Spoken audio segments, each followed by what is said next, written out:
Hello, what's poppin'? We are on Twitch. We're not live, but you can leave a like, comment, subscribe, turn on your post notification bells. Let's continue to grow the family from Chicago to the UK. Later in the day, upload for me, but nevertheless. Y'all know I like to go find little cities that, I could possibly explore one day while I'm out there. This is Carlisle. How you say it? Carlisle 4K narrated walk tour. This is by Let's Walk. Don't forget, man, leave a like, comment, subscribe, turn on your post notification bells, man. Patreon, Monday through Sunday, Premier League highlights, UK TV shows, UK movies.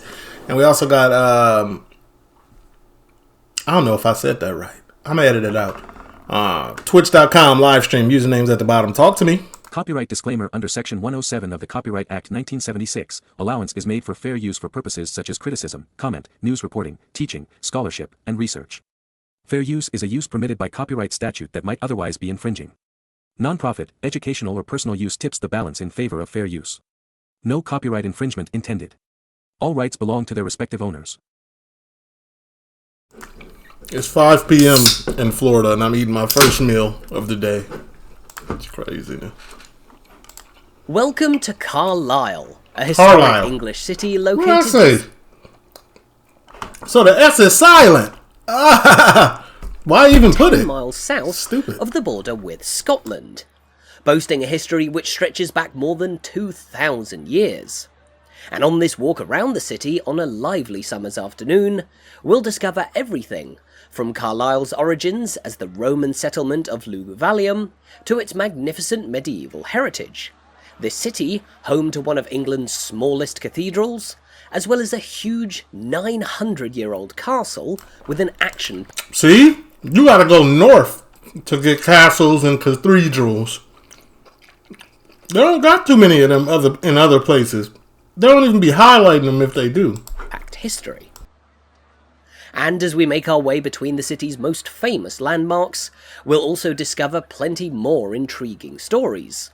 As we stroll along Carlisle's great medieval city walls, learn the story of how the British government once took control of all of the city's pubs, venture through the remains of the Citadel, a huge Tudor-era fortress which seems like it was built on the wrong side of the city, and visit Carlisle's historic railway station, admiring both its magnificent exterior and the stunning glass roof which stands above the busy platforms within. I feel like this is normal. Is that not normal? All of that, and more, is to come over the next 35 minutes or so. But we begin our walk in the very heart of Carlisle, on the city's historic... I like having a narrator because if I don't have a narrator, I'm just going to waffle on and just talk. ...and lively market square. Amidst the hustle and bustle of this special summer market, there stands a collection of impressive historic landmarks. Few more eye-catching than this, the Old Town Hall. Go ahead, put it in 4K. Painted in a distinctive pink, Carlisle's Old Town Hall here was built just over 350 years ago in 1669 to host the local council. Although nowadays the building houses a couple of cafes and the city's tourist information centre. If you're visiting Carlisle, this is a good place to learn about some lesser known landmarks. One of which actually stands right outside the old... This is what I'm talking about. Chicago would never. They'd tear this down and make a Starbucks. Town Hall here. You might notice a red postbox, a replica of Carlisle's very first postbox. But that's not all, because Carlisle's first postbox was actually the very first in all of mainland Britain. It was placed here 171 years ago in 1853. Well, y'all did invent the stamp, so it makes sense. To be followed by what are now 115,000 postboxes standing on the nation's streets. That remarkable little landmark today shares the market square with the rather more prominent market cross just here. An original monument which has stood here ever since 1682. The cross, denoting where markets in the city have traditionally been held, is topped with a sundial and an intriguing sculpture of a lion, holding a copy of the city's historic charter, the document which gave Carlisle rights to hold markets, and more, back in 1352. Now, the markets held on this square for the last 7 centuries have been especially important. The stalls today give us a nice idea of what commerce might have been like in this city through time. What? A Mexican burrito? Ain't nobody there. See, this is... I always ask y'all, are there Mexicans there in the UK? And this gotta prove it. Not to like sound bogus or anything, but y'all don't even really mess with them because it's empty. This is probably the best thing in this stall. I'm keeping it a buck. With the exception of some more exotic foods, of course. Because Carlisle is very much the centre of focus for a wide geographic region of the country. Taking a look at a map, Carlisle, as we mentioned... I've never heard of it. 10 miles this is the first day I've heard of it. South of the border with Scotland. But perhaps more importantly, is the only city in its county, Cumbria. A largely rural, sparsely populated, and unusually for England, mountainous county. For this reason, at a Carlisle market you could find pretty much anything. Whether that be agricultural produce from the English countryside, fish from the waters of the Irish Sea, or even goods from across the border in Scotland. It's fair to say then that market trade was big business in the Carlisle of yesteryear.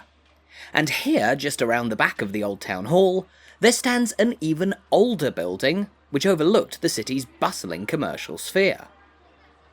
This is the old Guildhall, a fetching timber-framed medieval building that was built more than 600 years ago, in 1407. It's one of the city's oldest buildings of all, and as the name suggests, this was where the guilds of Carlisle once met. 8 influential groups of merchants who coordinated different local industries. And inside there was a meeting room for each of them. One for the city's butchers, one for its shoemakers, and one each for local weavers, merchants, skinners, tanners, smiths, and tailors. Now, these men played a big part in the busy commerce which unfolded in Carlisle. But just a few doors away here, there stands another important landmark of the market square, the iconic Crown and Mitre Hotel. Built in 1905, this huge Edwardian... I'm not gonna lie, this is big, but it don't look like it's... Can we see a room? ...era hotel is actually a rebuild of a much older coaching inn. A tavern which began life more than 300... Oh, so it's a rebuild. ...years ago, and which served as the place where people would arrive, stay overnight, and then depart from on long-distance stagecoach journeys to destinations like London, Glasgow, and Edinburgh. Now one of Carlisle's most prestigious hotels, the Crown and Mitre has also hosted... If I ever come, host me. ...many famous faces through the years, including the acclaimed Scottish author Walter Scott on the night before his wedding, as well as Woodrow Wilson, President of the United States in 1918. Who? Listen, if you put 100 presidents in front of me, it ain't even that many presidents. See what I'm saying? Let's get to... If you put 20 presidents in front of me, I could probably name Barack Obama and Donald Trump. And Kennedy. Okay, let me give myself a little more credit. Kennedy...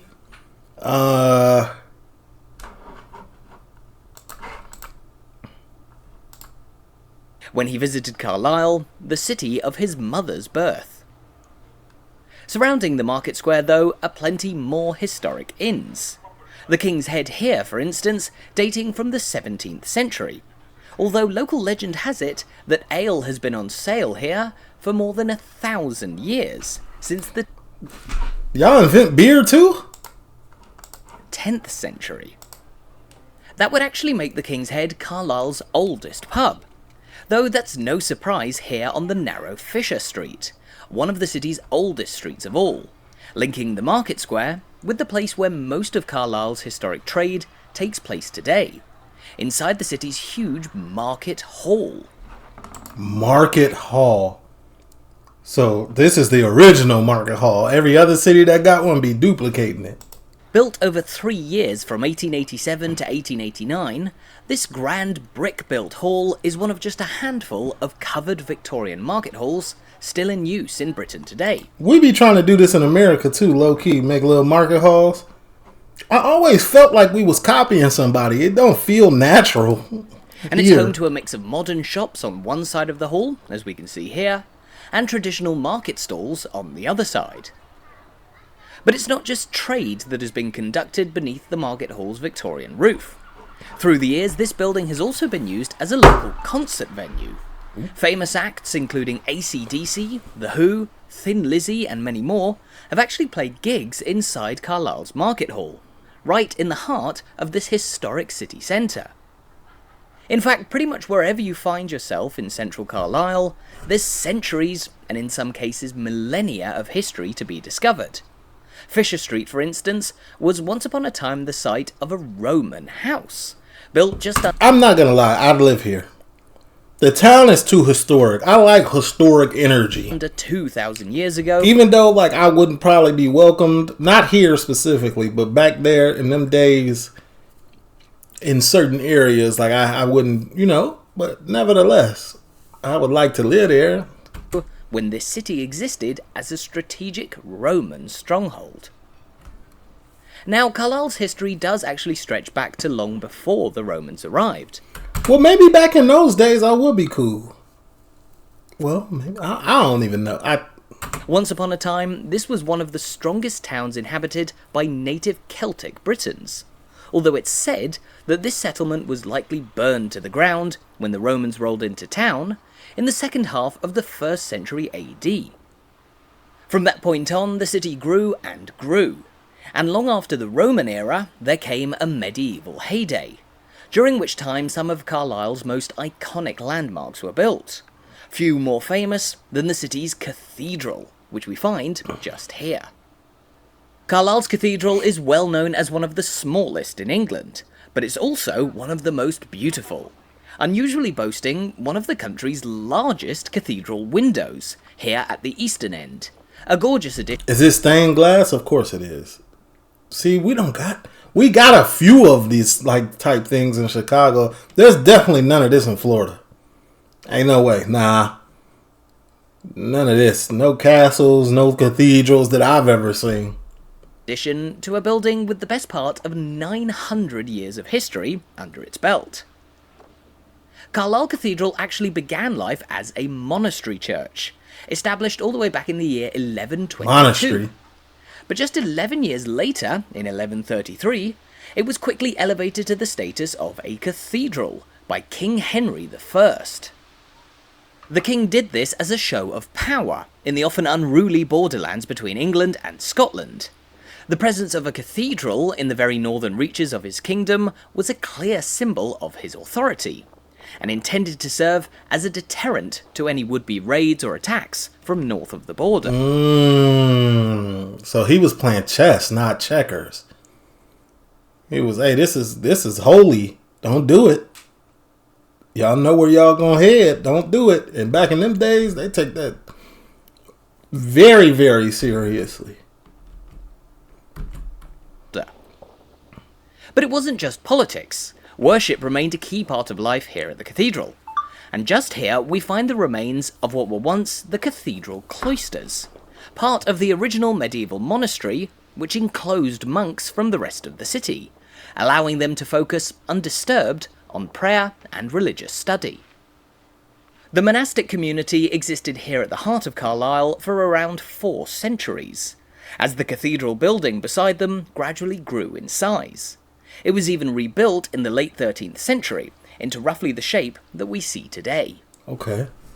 So they added on to it. Recognizable for its striking red sandstone, the current cathedral has weathered plenty of storms through Carlisle's history. During the English Civil War, part of the building was actually demolished so that the stone could be used to reinforce the city's castle. Meanwhile, during... That seems a little... Back in those days, you tore down a church or a cathedral or a monastery whatever it was at that moment for the castle. In the major Jacobite rebellions of the 18th century, this cathedral was even briefly used to hold a number of the rebels prisoner.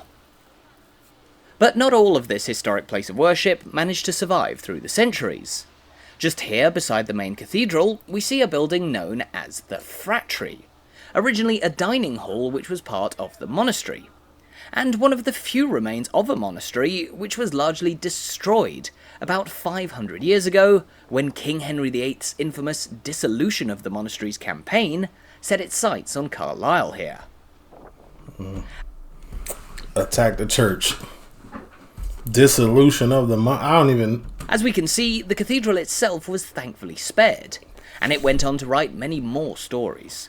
In fact, on that note, the famous Scottish author, Sir Walter Scott, was married here back in 1797, after he stayed at the Crown and... Should I get married in the UK?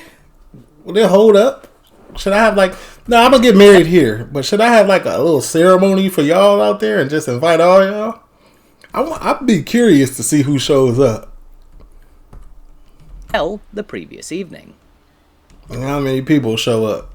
Today, Carlisle Cathedral is an unmistakable symbol of this city, situated among tranquil grounds surrounded by a beautiful collection of historic buildings, such as the 15th and 16th century Prior's Tower and Deanery. It'd be lit. It'd be free drinks. I'd have free drinks for y'all. Just here. A couple more remnants of the old monastery. But there is of course much more to see in Carlisle than the grounds of its gorgeous cathedral.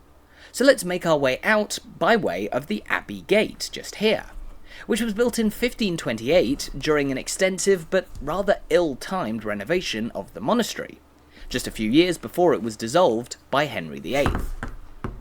On leaving its grounds, we can see just how the walls separated the monastery from the streets of Carlisle, which would have been lively with business and activity, while monks prayed just feet away.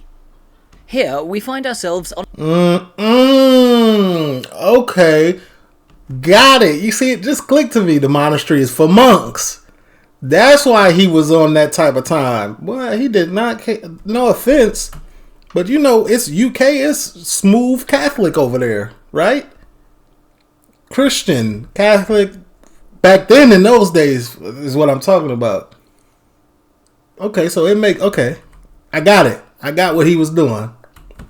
On a fetching cobbled street known as Paternoster Row, which today offers some lovely views of the cathedral from another angle, but where we can also turn our attention away from the grand religious building at the heart of the city, as it's obscured by the trees. The city of Carlisle may have thousands of years of history to speak of, but there have been some curious developments here in the last couple of centuries or so, one of which unfolded inside the city's... Got a Jamaican flag up there. ...many pubs. Now on the corner of Paternoster Row up ahead is a large mid-18th century pub named the Boardroom, a pub which takes its name from the fact that it stands opposite what will... How many views does this have? 5,700 views 6 months ago. He deserves more. This is, first and foremost, it's in 4K. Bro took hours probably to walk around this town that surely no American knows of. And then he sat down, chopped it down into little pieces, chopped it down into a more digestible video, cut all the other stuff out. I know this because I am one of the best editors on the platform. I do that from time to time. And then he narrated over it. Come on, man. That's hard work. Once upon a time, the head offices of an organisation named the State Management Control Board, who for almost 60 years in the mid-20th century ran an unusual experiment in Carlisle's pubs. Known as the State Management Scheme, between 1916 and 1973, the British government decided to nationalise all of Carlisle's pubs. The scheme started out during the First World War, as an effort to reduce drunkenness among munitions factory workers from the nearby town of Gretna, who would often come flooding into Carlisle after a hard day's work. As we pass by the city's famous Tullie House, currently under refurbishment, and which we'll talk more about a little later on, Tullie House. The state management scheme allowed It's like Game of Thrones. the government to restrict the sale of alcohol in Carlisle's pubs in order to reduce the impact of drunk and disorderly behaviour on the war effort. And it was... Yeah, I was trying to keep the troops from showing up drunk the next day? such a success in achieving its goals that after the war ended, the government decided to keep running the scheme here for 55 more years. Gee. During that time, many of Carlisle's pubs were designed to promote entertainment and the sale of food over alcohol, slightly influencing the modern-day gastropubs that exist well beyond the scheme's eventual abolition. Oh, so that's what a gastropub is. No wonder I don't go to those. In my day, I've never really been to any gastropubs. Like, I'm trying to get drunk. If I'm going to a pub, a bar, I don't want no food. That's counterproductive. I don't want food. I don't want water. I'm not trying to be hydrated. I don't want none of that. Pour me up. You feel me? Let's get negative, but responsibly. In the early 1970s. Who knows how such a scheme would go down today in Carlisle, or anywhere else in Britain for that matter. It wouldn't. The town would be completely empty. But what we do know is that we've now reached the top of Castle Street. In Britain for that matter. But what we do know... These are either the Travelers or Jay. Caravan City. ...is that we've now reached the top of Castle Street. A street whose name, understandably, comes from the historic building that we can see just across the road. Carlisle Castle.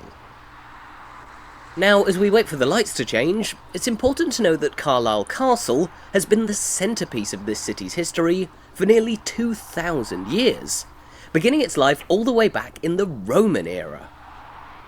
The Roman Empire launched its conquest of Britain in the year AD 43, initially landing on the island's south coast, around 300 miles away from Carlisle. South coast, around... No, I'm trying to get a full view of the picture, but this lady keeps getting in the video. Around 300 miles away from... She's trying to be the main character so bad. Ma'am, girl, go on. Your fit is nice, but go on. From Carlisle. By AD 72, they had advanced far north, and on reaching this region, they established a small fort on this very site. But that's not the castle which we see in front of us here. In fact, the remains of the Roman-era fortress are today buried beneath the mighty walls of the medieval Carlisle Castle. And nobody can even dig up that stuff and get like artifacts and things of that nature, huh? This imposing castle, first built just over 900 years ago, in the year 1122. You might remember that was around the same time as the Cathedral. And similarly, this stone castle was commissioned on the orders of King Henry I, who sought a grand fortress to cement his authority in this distant corner of his kingdom. I just think it's amazing how, back in the day, that this was enough to protect stuff. Yeah, you had people up there with bow and arrows and things of that nature, but like, that's it? And to secure the border against incursions and invasions from Scotland, just a few miles further north. And through the centuries, this castle has served that very purpose time and time again. But you wouldn't know its action-packed history simply from looking at its almost immaculately preserved remains. That is nice. In front of us here are some of the earliest surviving parts of the castle.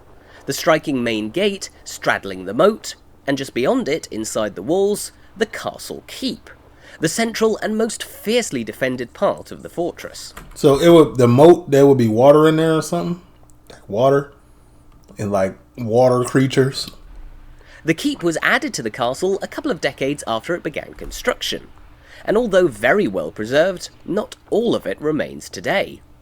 Once upon a time, in fact, it would have been much taller, providing a better vantage point over the surrounding area. This was crucial for the defence of Carlisle, because this city was almost constantly caught in the crosshairs of medieval Anglo-Scottish conflict. In fact, between 1173 and 1461, the Scots laid siege to Carlisle and its castle no less than 7 times.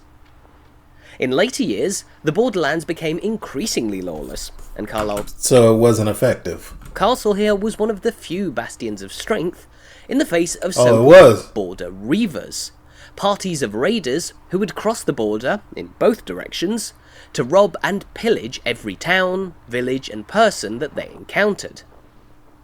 But that's not even the half of Carlisle Castle's story. In the mid-16th century, Mary Queen of Scots resided here for a few weeks after fleeing a rebellion against her in Scotland.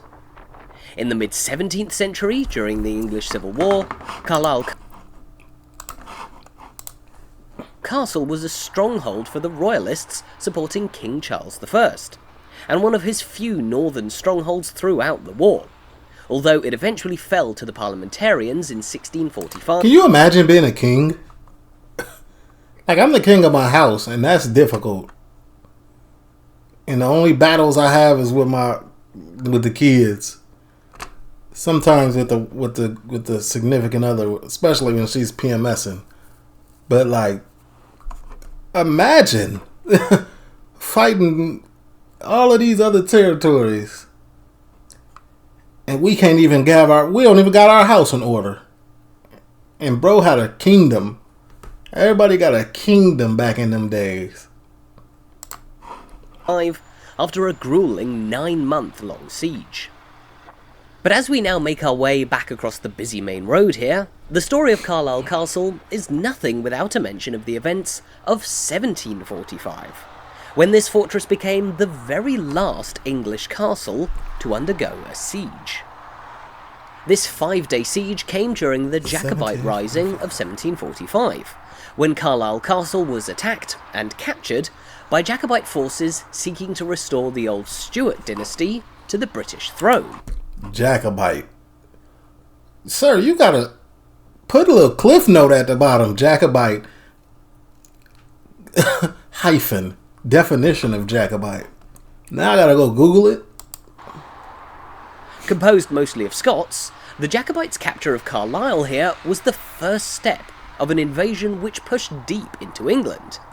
In fact, they made it all the way down to Derby in the Midlands, but were then forced to retreat all the way back to Scotland, eventually suffering total defeat by the British government at the Battle of Culloden near Inverness in 1746. The Jacobite Rising was the last military engagement here in Carlisle, a city which had been involved in war ever since the Romans first arrived, when they established a fort in the middle of what would become the city of Luguvallium.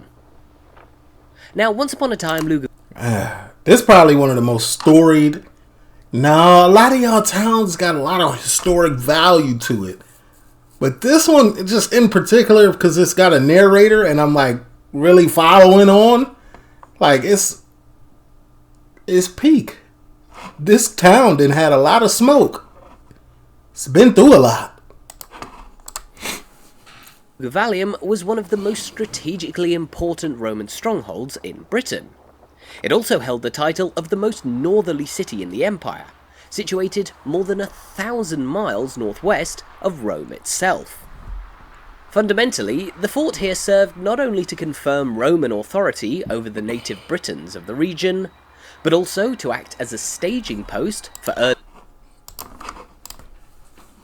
early Roman invasions into Scotland, and later as a point of support for soldiers manning Hadrian's Wall. Indeed, Hadrian's Wall ran just a stone's throw to the north of central Carlisle, and Luguvallium was one of the most prosperous cities along the route of the historic frontier, existing not just as a military base, but a civilian settlement as well. Not only was Luguvallium strategically valuable, position close to Scotland, but it also stood on an important crossroads, where trade travelled in and out by way of Roman roads and rivers that flow out into the Irish Sea. For this reason, people settled around the outskirts of the Roman fort, many of whom... That's always the thing, man. Where there's water, there's life. ...were members of the Carvetti tribe, native Celts who developed early industry and trade in Carlisle during the Roman era. But today, little can be seen of this Roman settlement in Carlisle, much of Luguvallium now buried beneath the streets of the modern city. Later on, we'll talk more about the story of how Luguvallium became Carlisle as we know it today. But for now, we've made our way away from the castle and onto the delightful cobbles of Abbey Street. The delightful cobbles. Leading towards the Abbey Gate that we made our way through earlier when leaving the Cathedral grounds, Abbey Street is one of Carlisle's most fetching lanes, lined by an array of colourful buildings from a variety of So wait, Abbey Road? Oh, this is Abbey Street or Abbey Road? different eras. Or is it the same? That includes the elegant Herbert Atkinson house here, a late Georgian-era townhouse of the 18th century, as well as its slightly larger neighbour next door, a Victorian-era extension to Carlisle's famous Tullie House, today a museum and another of the city's most popular attractions. We briefly mentioned the Tullie House a few minutes ago when we passed by its scaffolded facade on Castle Street, currently under refurbishment. But it's worth more than just a passing reference, because the Tullie House is probably one of the best places to get up close and personal with Carlisle's illustrious history. As a man sleeps on the bench. Sullied the whole video. Surrounded by some gorgeous gardens, Tullie started out life as an early 17th century mansion, but the house was later converted into a museum in 1893, and over time it's grown into Carlisle's main cultural centre. Today, the Tullie House Museum hosts exhibitions on everything from local history, displaying relics from Roman Luguvallium. Is there anybody that's still alive from this Tullie House, people? Could they ever, like, hypothetically speaking, come and reclaim their stuff? Medieval city, and more. Like, alright, that's enough of the museum. I'm home now. Like, can they do that? To gallery exhibitions showcasing world-famous artworks, numbering among more than 1 million items of historic and cultural significance under the museum's care. It's an excellent local institution that goes a long way to showing Carlisle's rich heritage. But as we pass by the Abbey Gate once again, we're now going to make our way towards another of this city's most magnificent historic landmarks. With a wealth of Roman heritage, a majestic cathedral, a mighty medieval castle and more, Carlisle has all the trappings of a true cradle of history. It really do. But there's one more thing that all great historic English cities have. What? Walls. Oh. Once upon a time fully surrounded by defensive fortifications, the walls of Carlisle today remain very well preserved in places, particularly here on the western side of the city. Now originally the Romans built a series of wooden defences around the city of Luguvallium. Didn't work. But these were later replaced by large stone walls in the medieval era. We all know the story of the three little pigs. And those are the walls which we can see here, still standing around 9 centuries after they were first built. That's insane. Like, how is it possible that these are still up? Like, something so simply built, and we be building the Titanic sank, but this still up. R.I.P. to all those passengers. Anything else that this is just amazing. To withstand the test of time and all nature's forces. Granted, through all the action of the many sieges and attacks on Carlisle over time, these walls have been extensively rebuilt time and time again. Alright, well... So within the walls that we're looking at here, you'll find stones from as early as the 12th century and as recently as the 1980s, when important restoration work was carried out to ensure the survival of these valuable fortifications. When they were a complete circuit, the walls of Carlisle ran for just under 1.5 miles, one of the longer sets of city walls in England. Is there a bike race that goes on here? And while you can't complete a full lap of the city anymore, you can still walk along the top of the defences in parts today, following in the footsteps of the people who defended this city from outside attack centuries ago. I'm good. Here on top of the well-preserved west walls, buildings of Carlisle's first monastery stand proud, this being the Prior's Tower of the 15th century, which doubled as part of the religious community at the heart of the city, and as a useful lookout atop. I ain't gonna lie, this is giving me like spooky vibes. At nighttime walking through here, Not that like somebody would come do something, but like haunted vibe. Huh? The defences, which could be used to warn of any incoming attacks from the west. It's creepy back here. Assaults on Carlisle came from all directions through the centuries, but from the very beginning the main threat was from Scotland to the north. For that reason, the castle stood on the northern side of the walled town, in the same positions as the Romans had built their fort back in the late 1st century. But while the prosperous city of Luguvallium developed on the outskirts of the Roman fort, it didn't last forever. In the late 4th century, the Romans abandoned Carlisle entirely. Are there council flats here? Is there affordable living here?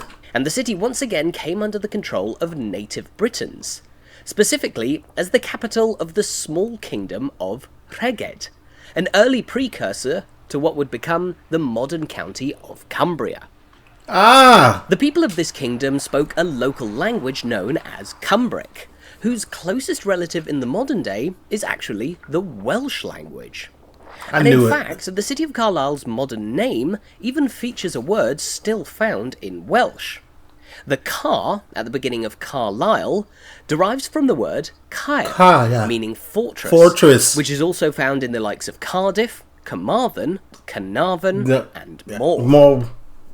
Carlisle very simply means the fort of Luguvallium, and that Roman name, Luguvallium, likely refers to a Celtic god, Lugus, who was worshipped by the natives of this region around 2,000 years ago. Over time, local pagan religions were replaced by Christianity here in Carlisle. And just here, we find an interesting building associated with the city's historic monastery. Local pagan religions. What does pagan really mean? Hey Siri. Okay. I guess Siri is tired of my shit. You don't even answer me no more, ma'am. Hey Siri! Huh? I don't like your attitude. Sorry, I can only do that to some. The 15th century tithe barn. Built in the 1470s, this barn was the place where the church stored tithes, a form of rent that was paid by local people to the church in the form of agricultural produce from how much was that robbed? From their own homes. At the time, this was typically more useful than simply paying in cash, but agricultural goods, of course, required somewhere to be stored. And as we can see from the... Well, that's biblical, though. It didn't become money until, till money was a thing. It was whatever you had. Sheep, farm goods, clothing, whatever you could get. The length of this historic tithe barn, the church in Carlisle was raking in quite a significant amount of rent for decades. Eventually, the barn ceased to be used for storing tithes after Henry VIII dissolved the monastery. But it's since been well restored, and more than 500 years after it was built, now serves as a church hall for the neighbouring Church of St Cuthbert, which stands among the trees in this tranquil corner of the city centre. See, this is the thing about y'all, man. Y'all reuse these buildings and use them pretty much for the same thing that they've been used for throughout history. Like, somebody would have turned that into a bar in Chicago or something crazy. Opposite the churchyard is the Sportsman Inn, another historic city pub which can trace its origin. A pub across the that's typical, actually. In the hood, it's like that too. Church, liquor store, maybe a bar, some boarded up buildings. Yeah. Origins back around 300 years to the early 18th century, when it was built on a site once occupied by another local monastery, known as the Blackfriars Convent. At the peak of the medieval city, there were actually 3 separate monasteries, all located close to one another in this deeply religious part of Carlisle, where we now find St Cuthbert's Church, a hidden gem of the city centre, which is much, much older than it seems at first glance.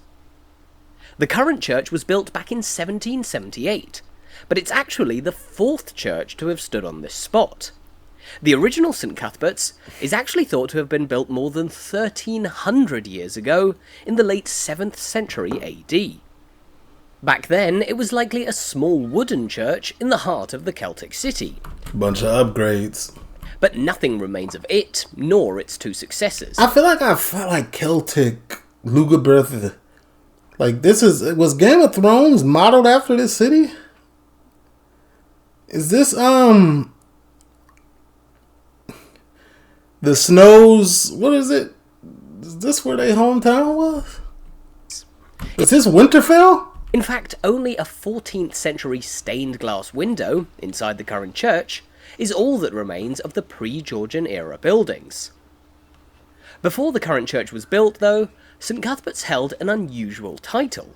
For a brief period in the 1640s, it was the only church in this city. Dang. Following the parliamentarians' capture of Carlisle after the vicious siege of 1645, Oliver Cromwell ordered the closure of the city. This building looks abandoned up top. There doesn't look like any apartments. This is the first, like, almost derelict type energy that we've got. Look, boarded up over here. City's historic cathedral. And in its place, St Cuthbert's here became Carlisle's civic church, the place where local people could worship. Now, even though the cathedral has been very much open for prayer for centuries, St Cuthbert's actually still remains the civic church of Carlisle. And it also lends its name to this alleyway we're walking down now, St Cuthbert's Lane. Once upon a time, this one lane was home to as many as 4 separate pubs, the very last of which closed just after the state management scheme began. No, that sucks. But today, St Cuthbert's Lane is best distinguished by this archway up above, which straddles the entrance to the lane from the busy pavement of the Market Square. The Market Square... that lane is far from glory now. All I seen was a cafe and a bunch of nothing. is of course where we began our walk just under half an hour ago. But while we may have come full circle, we haven't quite finished our tour of Carlisle. Okay. Because there are plenty more things to see in this city, particularly on the southern edge of the historic walled town. So from here, we're now going to head southwards along the wide-open English Street here. Nowadays the city's main shopping street, but with plenty more history than just the high street chains flanking us on either side. Is Nero a popular chain out there? Because I see it all the time. Like, no matter where we are exploring, it's there. Once upon a time, this was part of the main Roman road leading from the south towards the fort. But over the centuries, this busy thoroughfare evolved into an important place of commerce, as Carlisle developed into a bustling industrial city. Look at this guy. Look at this seagull. Now lined by a mix of 19th and 20th century buildings, English Street also plays host to a statue of none other than James Steele, the mayor of Carlisle for 2 years back in the 1840s. Wash him off. Steele was an especially influential figure in the industrial era city, not only in his political career, but also in his earlier role as a newspaper editor of the Carlisle Journal, no less, the city's first and most popular newspaper of the day. The journal's first issue was published Barclays. Oh, that's a bank. In 1798, at the beginning of a period when The Barclays Center in New Jersey. Okay. So it's okay. This historic medieval city was becoming a major centre of modern industry, and whose population was beginning to swell in tow. In 1801, around 10,000 people lived in Carlisle, yet by 1901, a century later, that number had risen to more than 45,000, driven by fast industrial growth that revolved mainly around local textile mills. Tens of mills built around the city employed thousands of people, who were coming to Carlisle faster than they could be housed.